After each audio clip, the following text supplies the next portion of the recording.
Today we're servicing a RockShox Zeb Ultimate with a Charger 2.1 damper. That's mine. It's Sean's. Sean will give us some commentary, some questions that you yourself might have. So, I already took the settings, you don't have to worry about that.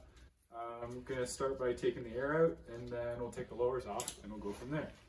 I like to clean as I go, so I took the air cap off. It's usually covered in dirt.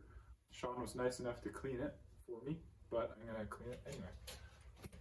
So, put the fork up like this. It's a 2.5 millimeter Allen key to remove the rebound adjuster. I've already taken all the adjustment out of it. You can double check when you take it off. If you're not confident, you can put the 2.5 mil in there and just unscrew it and make sure that it's all the way out. There's always dirt underneath here. That is it's a good idea to clean that out as well. So once you have that off, you can grab your 5 millimeter Allen wrench, hex key if you will, undo that. You can use the foot bolts as a way to remove the shaft from the lowers. I like to use I believe it's a M8 by 1.25 millimeter thread bolt. If you don't have this, just use the bolt that you have that comes on the fork. But I think this keeps the bolts in better condition. You're not hammering on them. They're aluminum, so they're delicate. But if you are using the bolt, remove both of them. Just put them on your bench and insert that into there. And it's helpful to take the air out, like I did not do. Don't blow up my fork, Ben, please. Just like that. Maybe a little bit fast on removing the air, but that's okay. Dislodge the shaft from the lowers on both sides. If the bolt gets stuck like that, it means the shaft is sucked up into the negative chamber is overcharged, which is fine. Just, you'll have to undo it. And gently but firmly remove the lowers. And I like to let them drain on the side just for a little bit. As you can see, the air shaft is sucked in just a little bit. You don't have to do anything about it until later, but if you just pull it down, you can equalize it, and then you don't have to fuss about with it. Usually you can do that just with a rag and pulling on it. At this point, I like to inspect the stanchions, especially where the bushings rest, which is about here and here. You'll see if the fork is in rough shape, there'll be wear marks and things on the stanchions. This one is in really good shape. Sean has done a great job doing his 50-hour services. Good job, Sean. Good job, Sean. Well done. So we don't have to worry about replacing the CSU. I think it's 3 years old, I think. And it looks like it's 1 day old. So Looks like it's 10 years old. I like to use a Pedros downhill tire lever. Shake all the excess drippy oil off of there. I like to brace the leg against my body with my arm kind of holding it in place. It's very dangerous to use to hold it like this on a leg that you're not working on, because you could crush the arch. So just always hold on to the leg that you're working on. It's just a simple way to not ruin your fork. So I'm holding this, and you wedge it underneath the foam ring to get to the wiper seal, and you just press it out like that, right onto the floor, doesn't matter. Same thing, brace the leg that you're working on into the garbage can. We actually got it this time. Now that the wipers are out, just give it a bit of a clean. So clean where the wipers sit. Usually there's some dirt around there. It's good to clean that out before you start cleaning the lowers, because it could get dragged into there. So just kind of clean the surface dirt out of the way. And then we're going to spray some isopropyl alcohol in here and run a rag through it a couple times. You just want to make sure that all the gunk is out of it. You don't have to make it pristine, but you definitely want it to be nice and clean. Couple sprays, good clean rag, and a dowel. Shove it all the way to the bottom. I like to kind of really cram it to the bottom to make sure you get the oil pooled at the bottom as well. That's where the oil likes to hang out.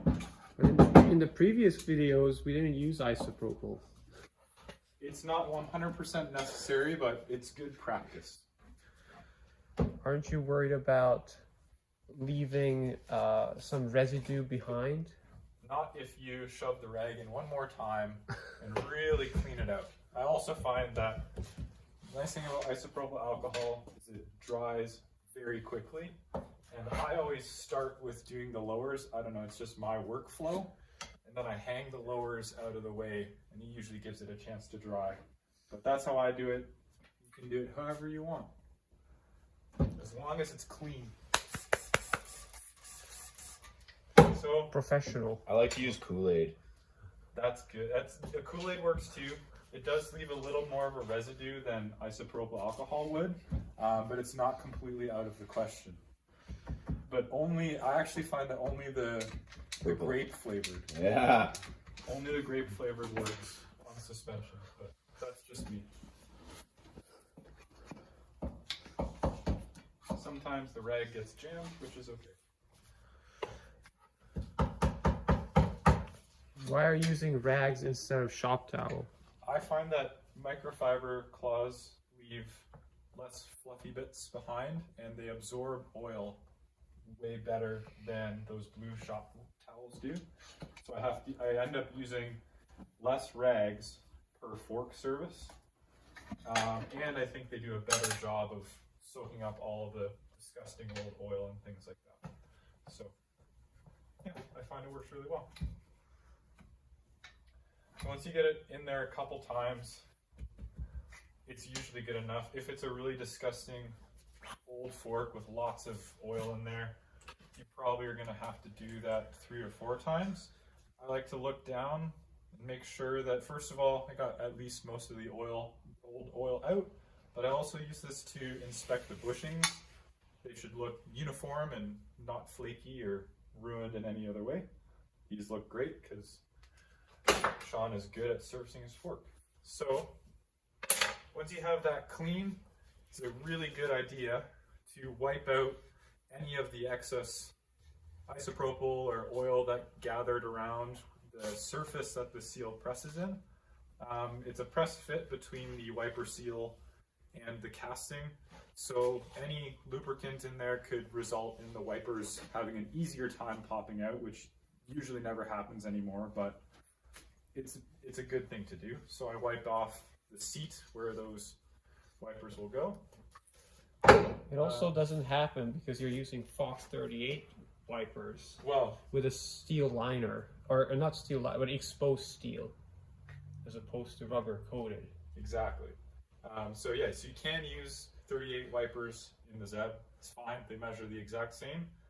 I'm happening to use the OEM Zeb wipers, which is fine, but if you only have 38 or if you only have access to 38, that's a-okay.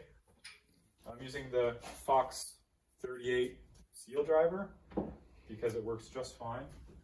If you're using a seal driver, I find that it's not 100% necessary to remove the Energizer ring. You can if it makes you feel better, but I have never had an issue.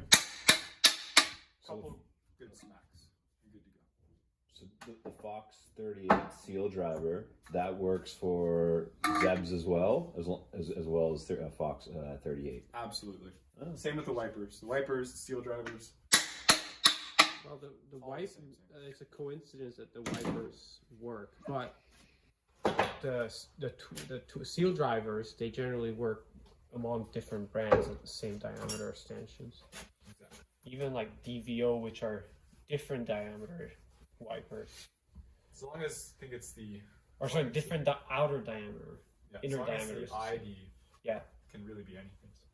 We're in a shop environment, so I have pre-soaked foam rings here because I find it saves me a step when you're in a high volume, high production situation.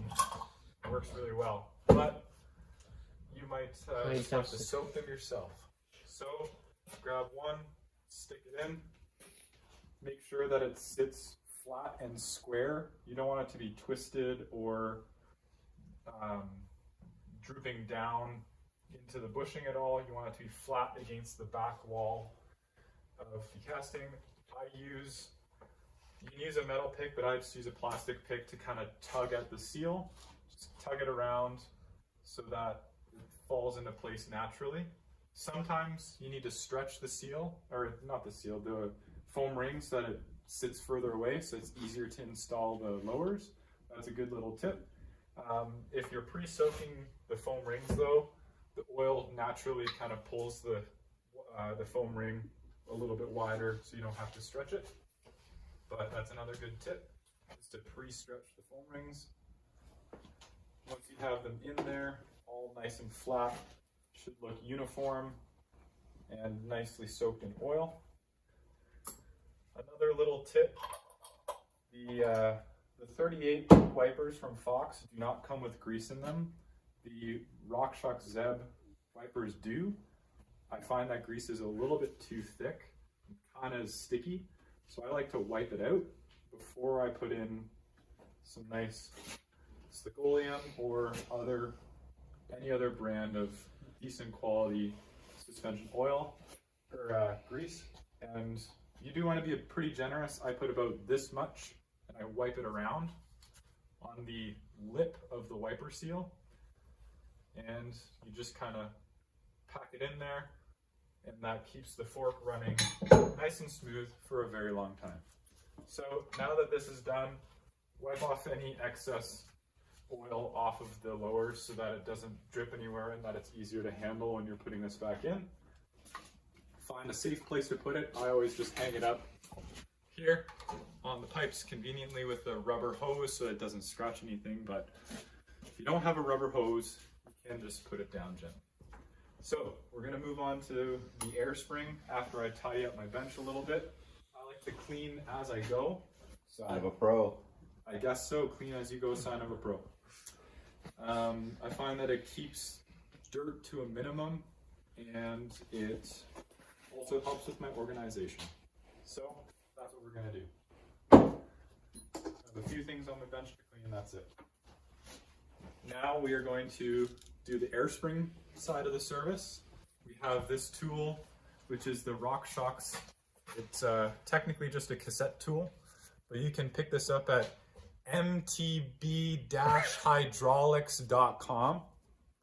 They're available there. But really any cassette tool will work. This one's nice because you can hook it into a ratchet. The best way to go about it is to start with it 90 degrees to the stanchion and stick your arm in here, not like that. You want it this way. Then reach out and push down on the cassette tool so that it doesn't want to pop out. And then it's lefty-loosey. Sometimes it can be very tight. This one wasn't too bad because Sean is good at servicing his fork and it's not over-torqued. What if they're doing this on a bench instead of a stand? If they're doing this on a bench, is that okay? Absolutely. If it is extremely tight, don't be a hero. Just put it on your bench. If you put it on your bench, put it with the side that you're trying to take off away from you. Put the cassette tool on there. And then you don't want it to be like that because it's hard to get leverage. You want it to be a little bit pretty close to the crown of the fork while pushing as hard as you can so it doesn't pop out with your index finger there. You can use most of your body weight to push down and it'll pop loose. And as soon as it pops loose, you can just put it back up in your stand or wherever you're working on it, because then it's easier to work on just like that. So if you have a bench and no stand, that's how you do it. Or if it's extremely tight, you don't have to do it this way. It's just most of the time it's easiest to do it that way. Anyway, finish off by removing it. Sean is running 2 volume spacers because he's particularly sendy. Don't think volume spacers are completely necessary for most riders, but I need them. in some cases, if you're Sean and you're sending big drops all the time, riding with influencers and trying to, have a good time and be epic and be a legend, then yeah, you need volume spacers. So anyway, give them a good clean. Give them a little hand tighten. You don't have to go crazy on it, but you don't want these rattling loose. That can happen. If you have a fork and it has a very odd rattle to it, it's probably just the volume spacers came off. There is tooling, but I wouldn't use that. You can very easily crack them or over tighten them, and then it's kind of just a mess to get them out. I like to try to make sure that there's no flakes of Loctite on this cap as well. If it's flaking off, that's okay. You don't have to reapply it. But you just want to make sure that it's not interfering with the seal. That happens often, causing air leaks, which is very discouraging after servicing your fork and you have an air leak. One other thing that I like to do is I use waterproof grease. Any waterproof grease, anything you put in your hub or anything, I like to put that on these threads because the application of this grease is to seal and to be waterproof. And this is a seal that seals the inside from the outside world. So you might as well use the grease that's meant for that. You can use just a suspension grease on it, but I find that that washes out pretty easily. One other thing that helps keep dirt ingress to a minimum is there's usually a ring of dirt around the cap. If you tilt it upside down while you clean that out, any dirt that's knocked loose will fall out of the fork instead of into the fork, which is another little pro tip. So once the ring of dirt is cleaned off, you can put it back in your stand or on your bench, and we're going to flip it up this way. So probably have to get a different shot. So once it's up this way, it's usually there's a bit of grease or oil around here. It just makes it easier to see things if you give it a quick clean.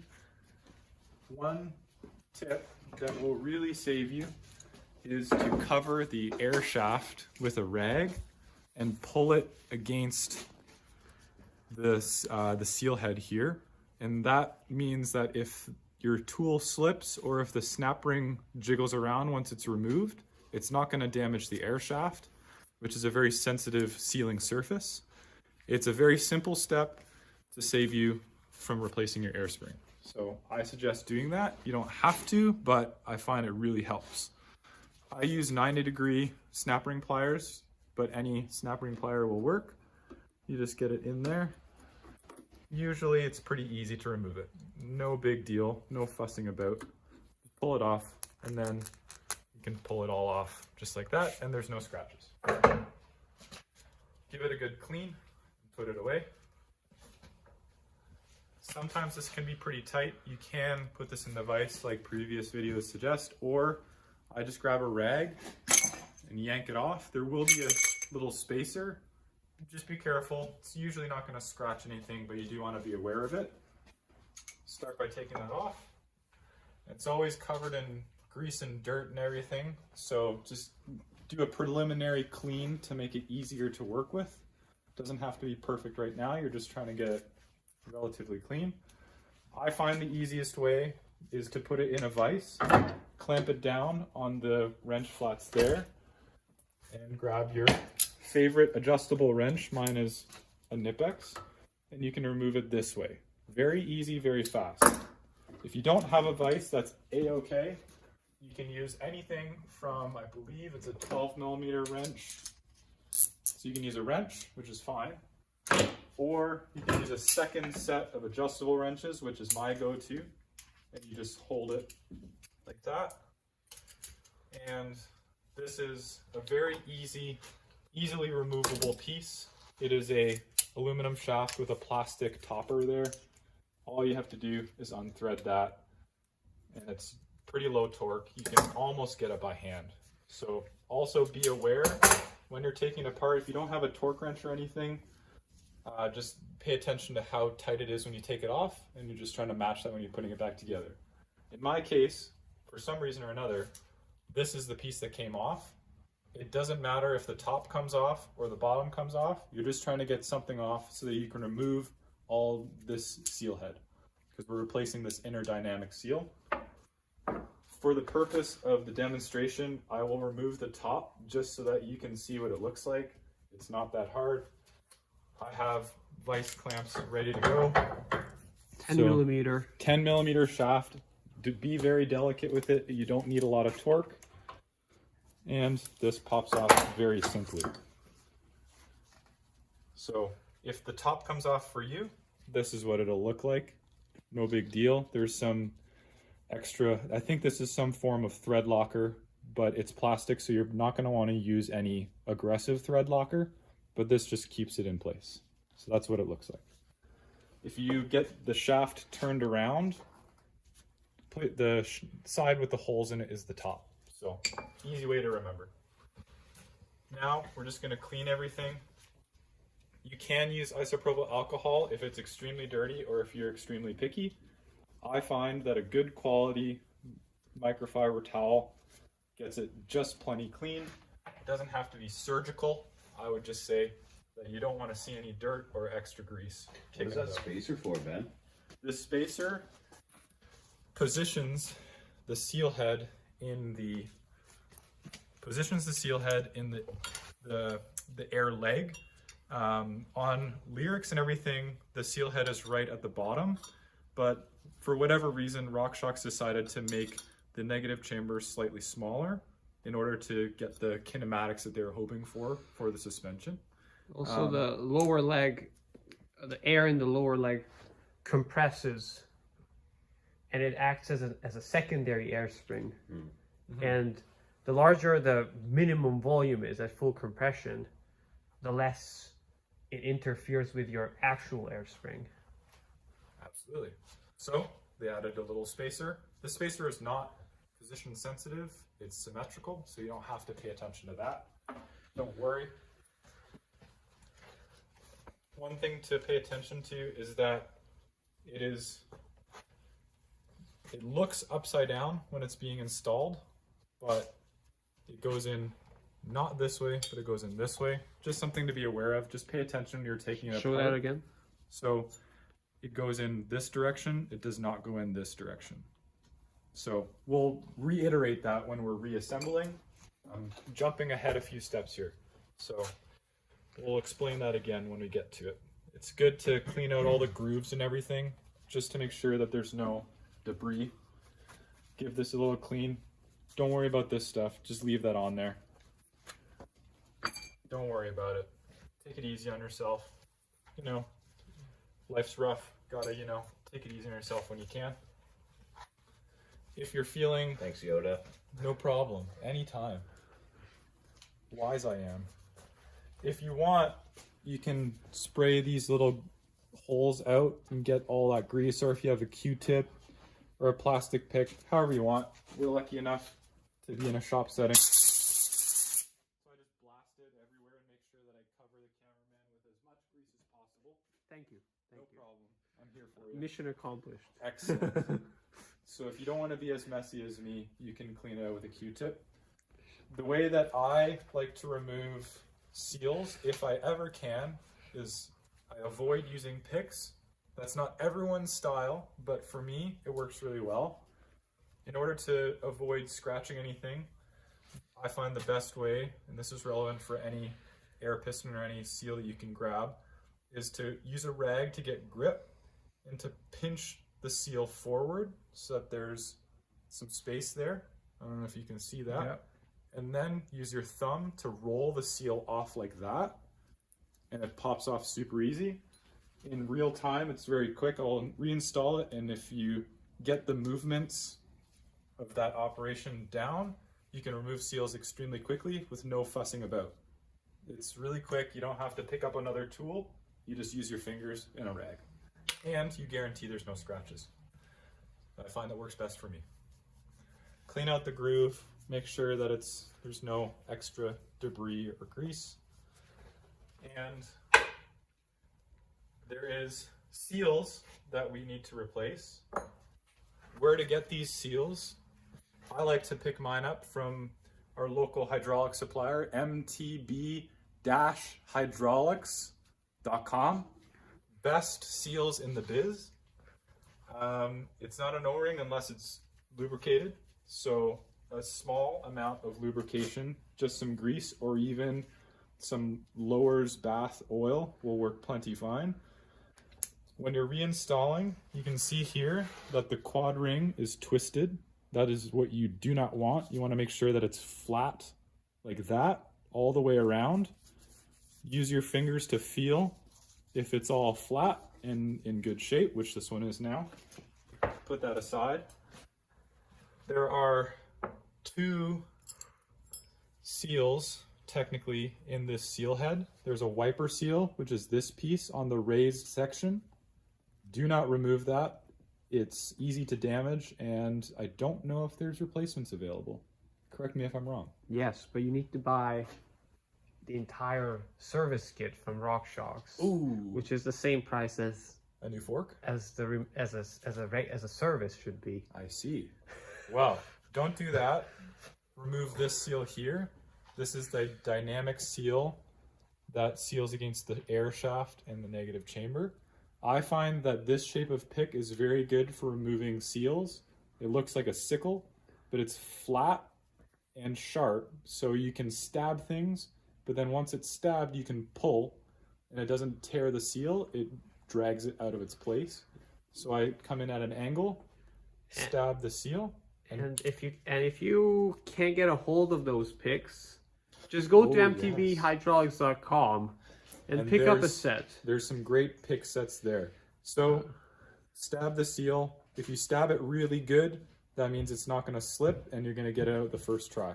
So stab it and drag it across, and then the seal pops out.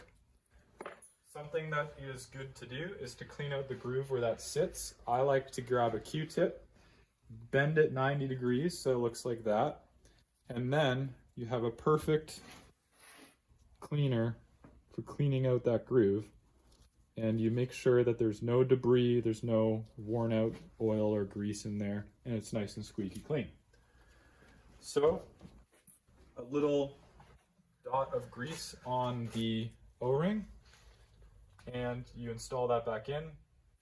I like to just pinch it and get one side seated. You can hold it there with your thumb. I have just a straight plastic pick that I pull it into place on the one side, and while I'm holding that, you can just push the rest of it in, and you know that it stays in place because you have the one side pinned down. Use the pick to kind of also force it in and give it a little bit of circular movement there to make sure it's seated against the wall. That just makes it easier for reassembly. That's all good to go. So now we're going to reassemble. I'll move some tools aside. So we have all of our pieces. If you are worried about getting your parts mixed up, it's worthwhile to lay them out as you take them off in the order that you take them off. So if I was doing it, it would be something like this with all the orientations. But if you're confident in the way that you service your suspension, you can just put them in a pile like I do and just figure it out from there. So like I said earlier, it doesn't really matter what side you start with or you finish with, but for the sake of who knows what, I'm just going to do it the opposite way, or the way that I took it apart, which you can get this started by hand. You need Loctite, Ben? No, No. I would not Loctite this. It's a plastic piece here into an aluminum piece, and the plastic deforms enough that it holds it in place, as well as there's that black thread locker on there that I don't think it's worth risking having this get stuck on there or ruining it in the next service. So I would say you do not need Loctite at all. Correct me if I'm wrong, SRAM. Pretty much comes hand tight from the factory. Pretty much. This is very low torque, so when you're putting it back together, just get it barely hand tight. I've never had these come loose. It's just barely hand tight. So from here, Don't take our advice. Go to SRAM for the appropriate torque spec. yes, I'm sure there's a We are torque not spec. taking any responsibility for your injury No. or death. Exactly. Do this on your own volition. So the bottom one bumper is non-directional. It's symmetrical, so just throw it on there like that.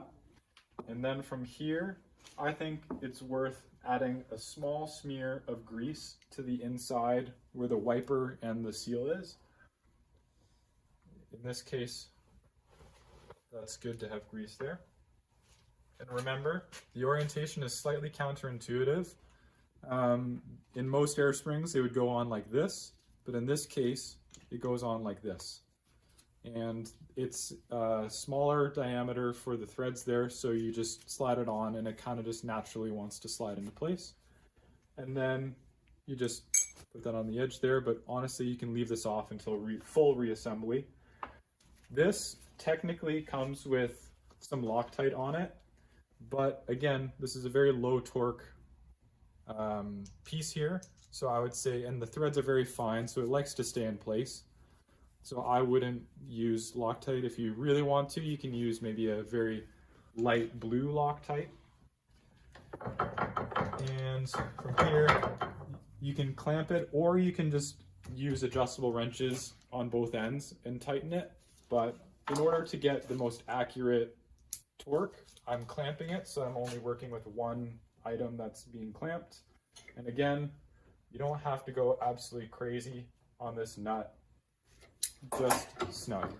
So if you didn't have a vise, you can use adjustable wrenches, hold one end, hold this end, and just give it a tighten.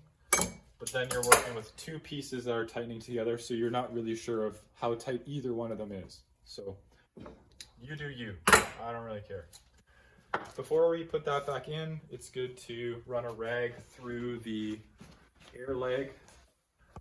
Again, you can use isopropyl alcohol, which I will on the second time around. Usually there's a ring of grease in there that you want to pull out.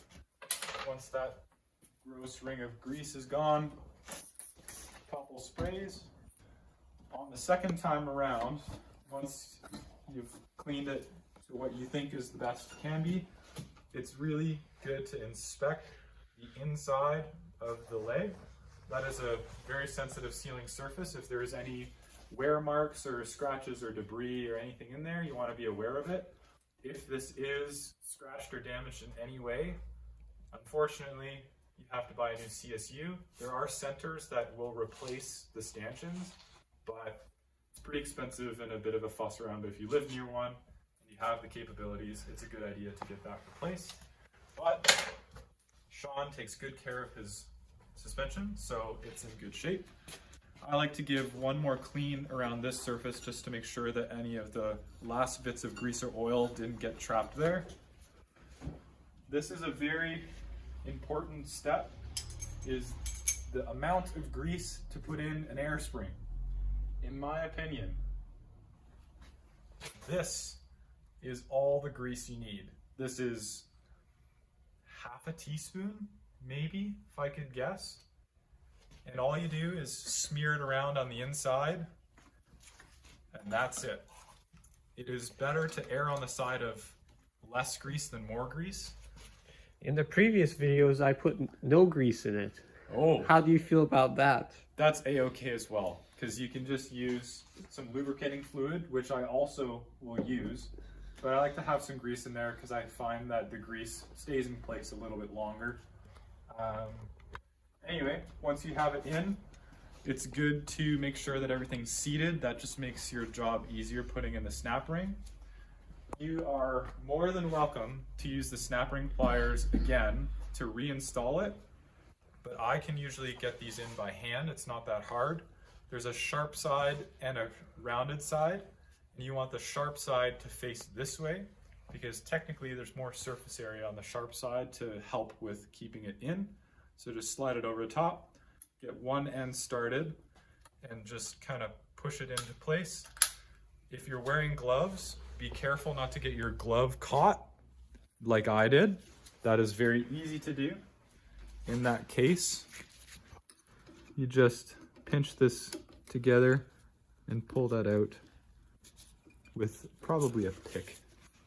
So if you want to avoid this, just don't use the snap ring pliers like I did. Wow. Yeah.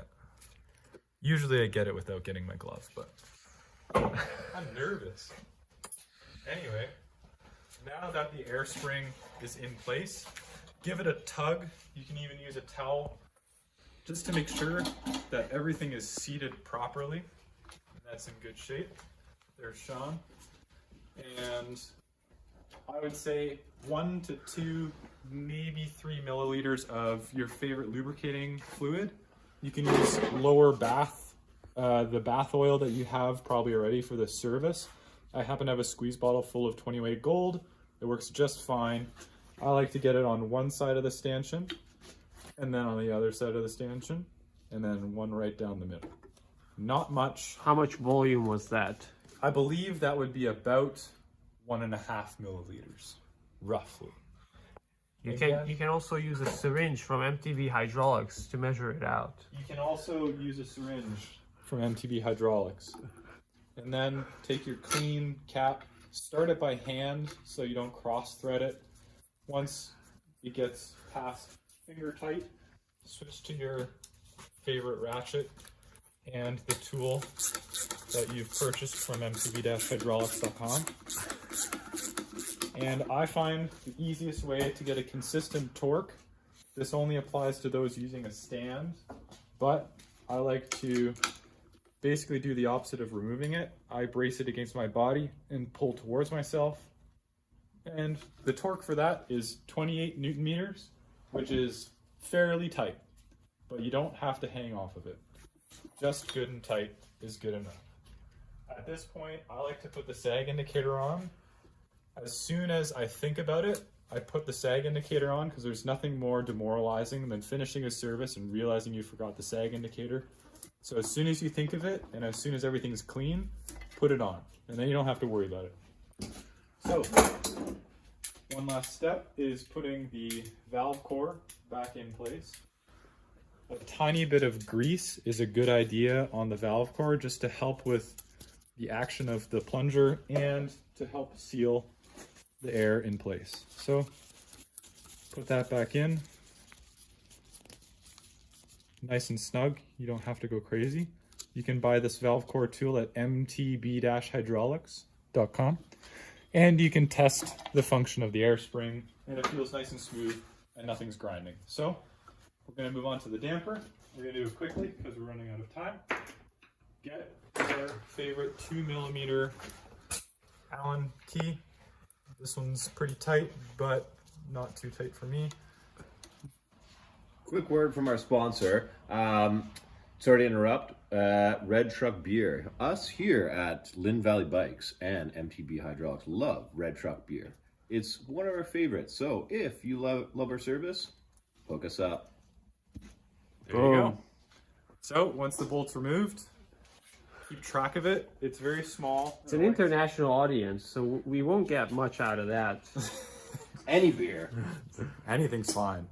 So once you have that, you can lift off this. There's no detent balls or anything, so don't worry about it. You do want to just make sure that both knobs come off in one piece, just like that. Put it aside. I like to give those a quick clean so I don't have to think about it later. You can separate them just by poking out the middle. There's usually a lot of dirt around there, so give that a good clean. Put that aside. And then the underside of this usually has a lot of dirt piled into it, but this is in pretty good shape. So just like that. And then again, there's always some dirt piled in here. Just try to get as much of it out as you can so that it doesn't get sucked into the delicate parts that you're about to work on. A little bit of air pressure is always good. It's the same tool. What happens if your fork is leaking like that? Compression assembly is a little bit moist. Wow. Well, we'll have a separate video for that. Stay tuned. We're gonna ignore the liquid pooling around the high-speed adjuster knob for now. Are you guys saying my fork is Yes. pooched? That's okay. Well, For now, it's fine. gives us an excuse to make a separate video on the same fork. Exactly. So, same thing but opposite for the air spring. Put your arm through it and push hard. If you have a bench, then do the same thing but opposite. Put the leg far away from you, and then use the leverage of the ratchet to pop it open. This one wasn't too tight, so we're okay. Once the O-ring disengages, you can get it by hand, and you can pull it out. Now, here's an interesting point that we'll make and which is probably the reason for the harshness that Mr. Sean was complaining about. Yeah, of it his felt fork. like kind of dog doo-doo for a while. Felt really stiff and not very compliant. But as you can see, this bladder at full extension of the shaft is quite overfilled, and what happens is ingress of the bath oil gets cycled into the damper, and the damper gets overfilled with fluid. So as it goes through the travel, there's more oil than what should be in there, causing a lot of harshness, as well as the bath oil is significantly higher weight than the damper oil, which effectively just makes the damper feel really stiff. So we're going to get that swapped out with fresh oil and the correct volume. And if you stay on top of your service and service your damper once a year, this doesn't happen. Could you? So it's a very simple damper service. You need 2 adjustable wrenches. For me, I'm using Very, very simple service for today. for today. Yes. But could that like ingress in oil causing the bladder to be overfilled? Could that be causing that leak that you guys noticed? No. No. It's that's a design something flaw. unrelated. It's a design flaw. It's a separate issue that we will delve into deeper in a later date. So it's something you guys know about. Oh yeah. So there's wrench flats on the bottom of the damper tube and on the seal head. So get your 2 wrenches. I usually just do this on the bench. One's attached on that end, one's attached on there. Make sure that's the right size. This shouldn't be very tight, so you don't have to freak out. Just crack it loose, and then you can usually get the rest by hand, just like that. And here you can undo it. Once the rebound seal head assembly is loose, just put that on your bench in a safe spot and dump all of the oil out. I like to give it a good squeeze just to make sure that as much oil as possible is removed. RockShox does not recommend taking apart any assembly here. So we'll do it for them So we'll do it in the next video. in the next video on their behalf, because we like to fix things. I like to leave this aside and drain, just prop it up somewhere in a neutral area. This is a good time to clean and inspect the rebound rod assembly. There's usually grease and oil everywhere, so just give it a good clean, all the grooves and everything. And if you really wanted, you could spray some air into the piston to remove that oil, but it's such a small piston, there's such a small amount of oil, I think you're okay. Inspect the glide ring on the rebound piston, make sure there's no chunks taken out of it, or if it's worn out, you can find a replacement, which you won't be able to find because they don't sell it, but it's good to be aware. Make sure that the seal head moves smoothly. You can slide it off the end and go deep clean on that, but generally it's in good shape. Inspect the wiper seal, which is an SKF wiper, and the bushing. Just make sure everything is looking normal and not worn out. If there's any cracking or heavy discoloration or anything like that, it might be worth replacing this. This part is, I believe it's about $20 for this part, so it's not the cheapest. $30, so maybe even more expensive. 32 CAD. Yeah, Canadian dollars, which are pennies nowadays. So that's what, 7 USD? I think 70. Yeah, at least 70 USD. No, 7. Oh, 7. Yeah, You you're know, right. exchange rate of 1 to 4 or so. Yeah, I think about that nowadays anyway. We're dealing with monopoly money up here, so anyway, make sure that's nice and clean and replace it if you have any doubts. You can put a slight layer of grease in there, but it is interacting with damper oil, so you really don't want much, if any. Usually the damper fluid is plenty good for lubricating this small surface. Slide it on there, set it aside because it's clean. By this time, this will be good enough drained, and we'll start the filling process. you use 3-weight Maxima plush suspension fluid. The other side of the bottle fell off. It's the bike-specific version, Bike specific version. not the motorcycle one. It's an extra $2 per bottle. That's too much for me. Too Might be expensive more, for my taste. actually. Moto people have lots of money though. So. Here we go. So you're going to start by filling the empty damper most of the way. So dump some oil in there. And pretty much as soon as you can easily see the level of oil, which is, I don't know, about an inch, half an inch is fine. But what you want to do is you're going to squeeze the bladder. You can see the oil level is going down rapidly. As you squeeze the bladder, this gets rid of the humongous bubbles that are caused by filling up the damper again. So I'm rotating it as I squeeze it to make sure that any big bubbles have the chance to be removed. You don't need to do this for a super long time, maybe longest a minute if you really want to be thorough. But I usually just give it a few good squeezes and then you're good to go. You can even give it some taps like a barista if you really want. And then I would top it off. So just get it so that you can see the oil. And then from here, it's a good idea to come in at an angle to reduce the ingress of air and just get that on there like that and thread the seal head into the damper tube. Struggle with it nice and long. Usually it just goes right in. And you can usually get it hand tight all the way shut. And then you just want to go in with your adjustable wrenches after wiping off the oil to make it easier to work with. So go in with your adjustable wrenches again. And this is not an extremely high torque part. I don't know what the torque spec is, but it's not a lot.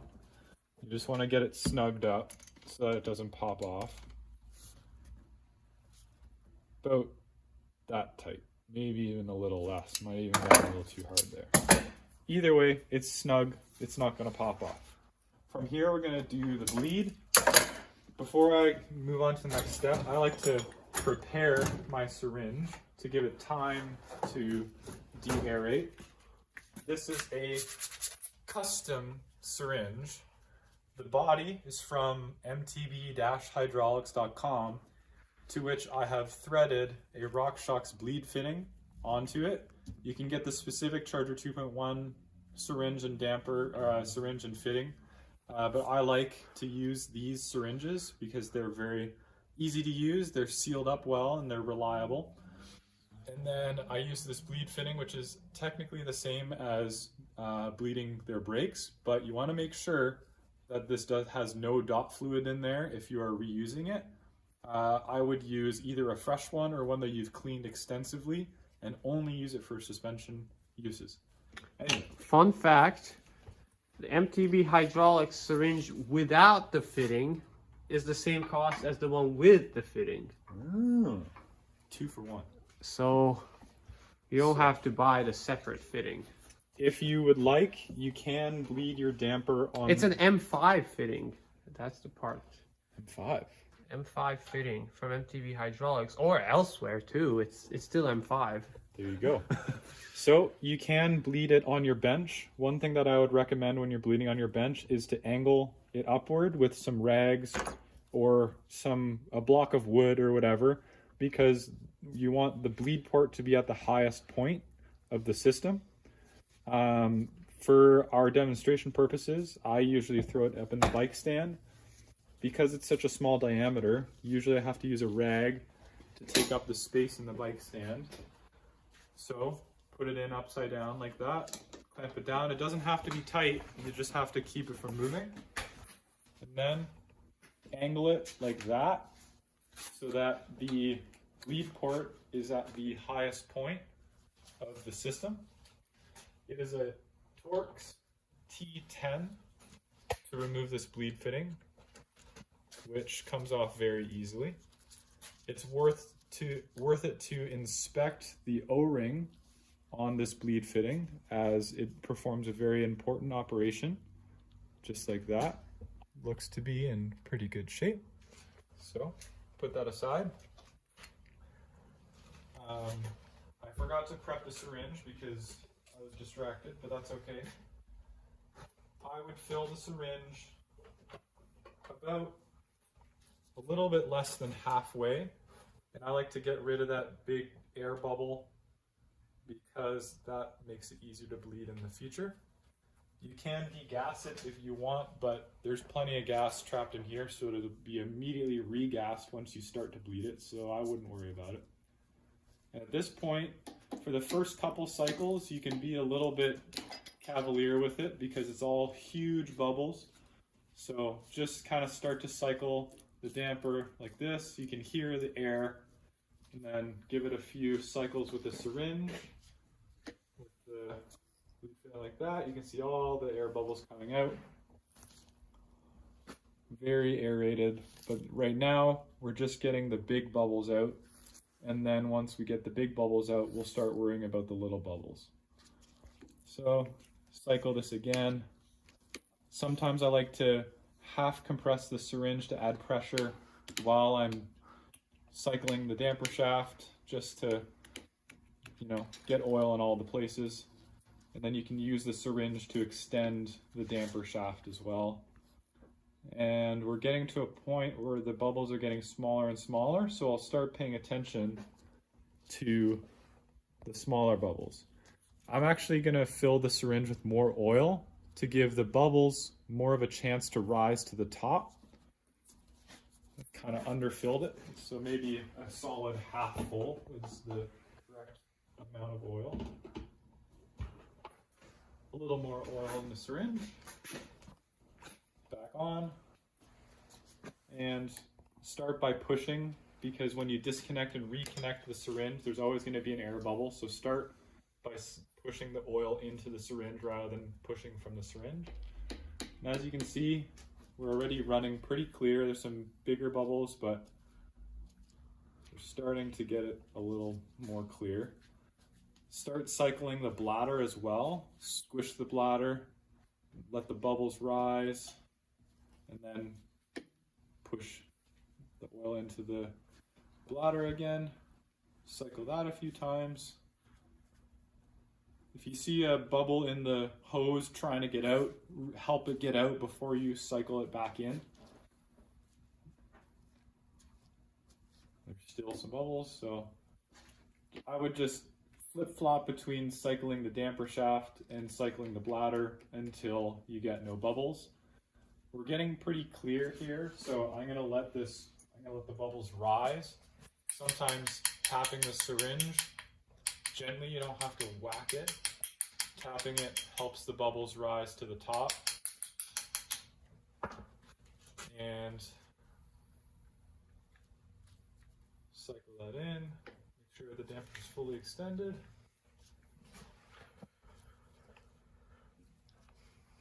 One thing that I find helps as well is to give a few sharp actions on the damper shaft. That helps dislodge any bubbles, as well as in theory, it opens up the high-speed circuit in the compression, which if there's any bubbles trapped in there, they like to rise to the top, which it's pretty clear. As well as when you're doing the cycling, if you don't hear any air, that means that you're on the right track. Right now, we're pretty much almost there. It's quite an easy damper to bleed. The bubbles like to come to the top pretty quickly, and it doesn't take forever. So we're just about there. I'm pretty happy with it. I'm gonna cycle the bladder a couple more times here. One thing to be aware of that threw me off for a while was you want to pay attention more so to the bubbles coming out of the hose and into the syringe rather than the bubbles in the syringe. If you allow the oil to enter the syringe quickly, it breaks up the bubbles that have already floated to the top and cycles them around in this little pool and makes it look like it's very aerated, when in actuality it's the oil breaking up the bubbles into the oil again. So It's a little bit tricky, but pay attention to the bubbles coming out of the hose and into the syringe rather than actually what's going on in the syringe. There's one bubble that I don't want to cycle in there. And I think we're pretty much all the way there.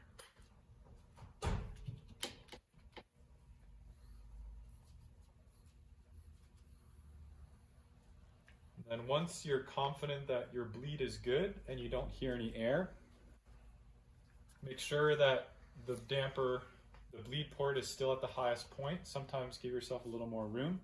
I like to then turn it so it's a little flatter because we're going to disconnect the syringe. When you disconnect the syringe, there will be oil that purges, and that is what sets the correct oil level in the damper. The bladder has a hourglass shape to it, which is to add tension to the oil, but also it helps set the oil height. So I remove it and a bunch of oil spills everywhere. That's okay. And then reinstall the bleed plug. Come in at an angle to reduce the ingress of air, and then do it up. And it's not very tight, a couple Newton meters maybe. Now that that's all sealed up, Not even a couple. Oh, maybe probably one. half, Maybe one. Once you're confident, cycle it and put your ear up to the bladder. And if it's silent, that means you did your job. If it's noisy and you can hear air bubbles, you might have to attach the syringe again.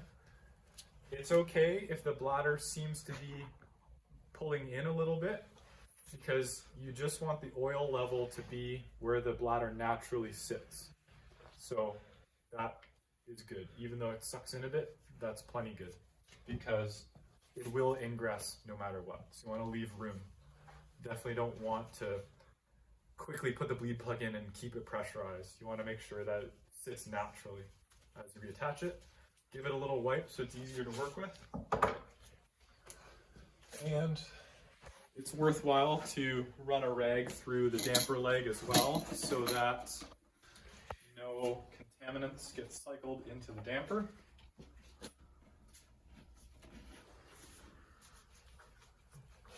This is not a sealing surface in this leg, so definitely it has to be in decent shape, but if there's some nicks or some wearing, which I have no idea how that would happen because it's not a dynamic surface, but if there's anything in there, don't worry about it. It's not a sealing surface.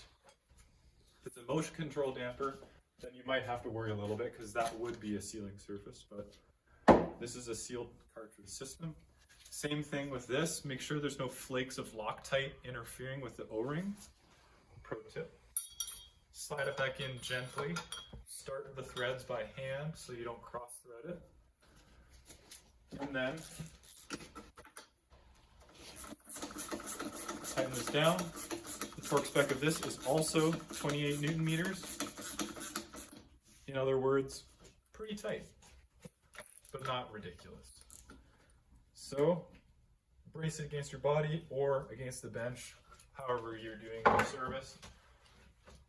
One thing that's worth your time to do is the high-speed adjuster knob sometimes can get fairly stiff due to the O-ring that seals the system. That dries out.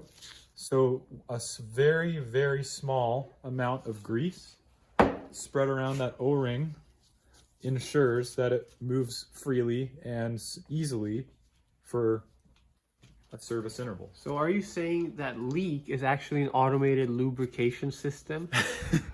If you look at it that way, yes, it is an automated lubrication system. But as we previously discussed, if your damper looks like that, message Simon.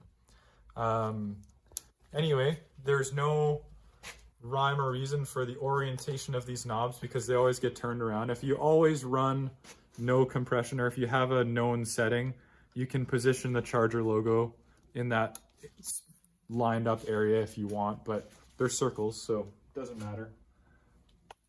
A small dot of grease always helps with removal in the future. Don't do a ton of grease on that because it can sort of hydrolock itself if there's too much grease.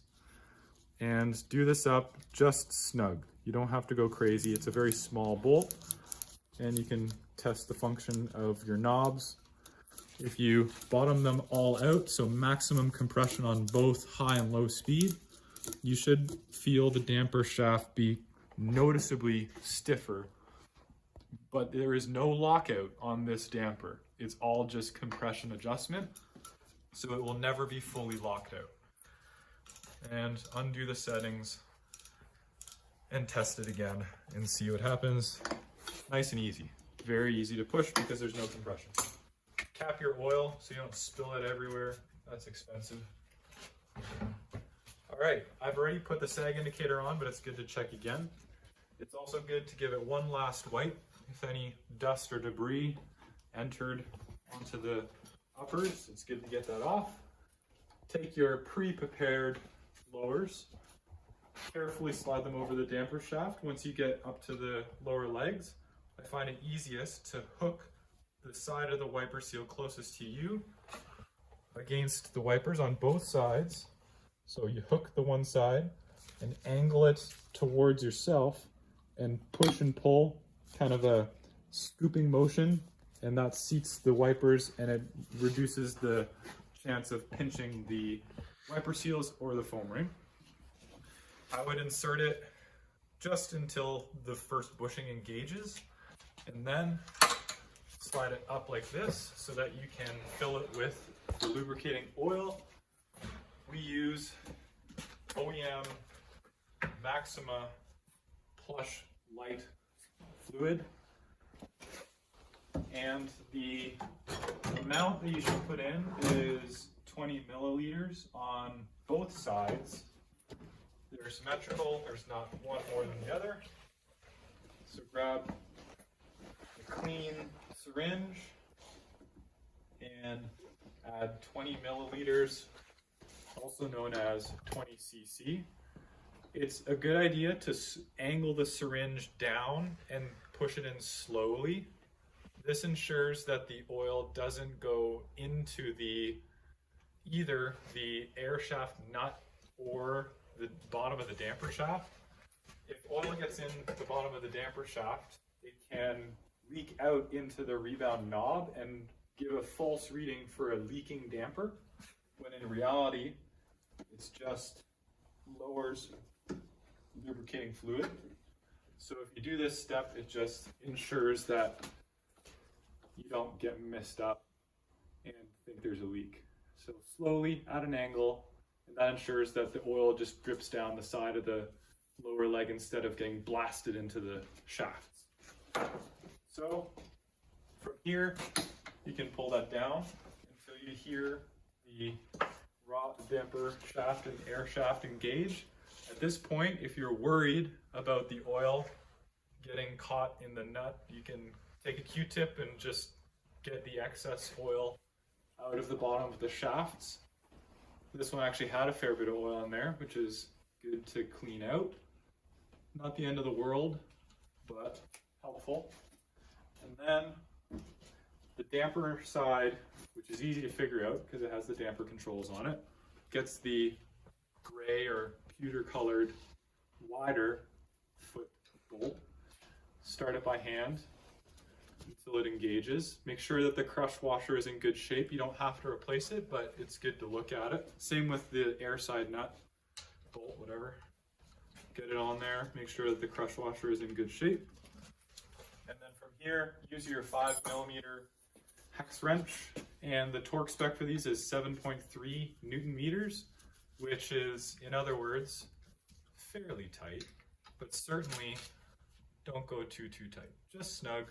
All it does is It's medium setting on your left hand. left-hand torque wrench. Yes, It's medium setting. I would say 7.3. yeah, medium. It's snug. It's snug for sure, but you certainly don't want to over tighten it. The air shaft. They will break because break. they're aluminum bolts. They're aluminum bolts, and if they get stuck and spin, and the air shaft spins in the lowers, it's a bit of a pain to get those dislodged. If that happens to you, take your fork to your favorite suspension center and bring them a pack of beer and say, "I'm sorry, I messed up." and then they'll swear at your fork for a couple hours, and then they'll have it all fixed for you. Grab a 2.5mm Allen key, reinstall this. Make sure that it is engaging past the O-ring so that the set screw is in the appropriate place. Give it a few turns to make sure that it moves easily. If it's stiff or hard to turn, there might be, the pinch bolt might be in the wrong position. It sits in a groove on the foot nut, so it could be in the wrong position if it's really stiff. And then fill it up with air, reset the settings, and go ride your bicycle. All right.